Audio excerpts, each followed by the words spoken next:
In the dawn of September 9th, 1739, in the colony of South Carolina, a group of enslaved Africans did something unheard of. They refused to be shackled any longer. They took up arms, called out for freedom, and fought back. This is their story, a story of courage, sacrifice, and an unbreakable will to be free. The men and women, the air inside the wooden slave quarters was thick with the scent of sweat and damp earth. The night was silent, except for the occasional rustling of leaves. Jemmy, a tall and powerful man from the Kingdom of Congo, crouched beside a flickering lantern. His voice was low but firm. "Tomorrow we make our move. No more chains, no more whips. We take our freedom." Round him nodded. They had waited long enough.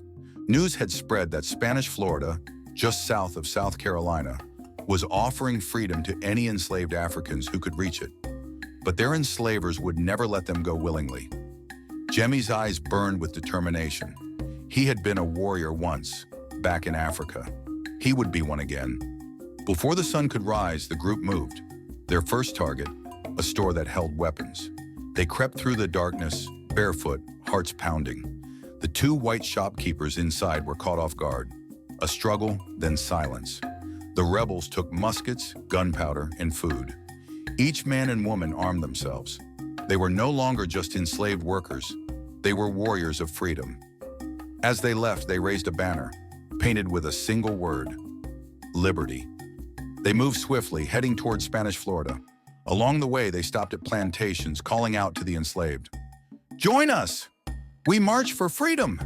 Jemmy's voice rang through the fields. Some hesitated, fearing the consequences, but others dropped their tools and ran to join the march. The group grew in size. More weapons were taken, more overseers fell. Freedom was no longer a dream, it was a fire spreading through the land. At each plantation they passed, the rebels set buildings aflame. The sky darkened with smoke. The overseers and enslavers who stood in their way were cut down. They sang as they marched, their voices rising into the air. African war songs, songs of resistance, songs of home.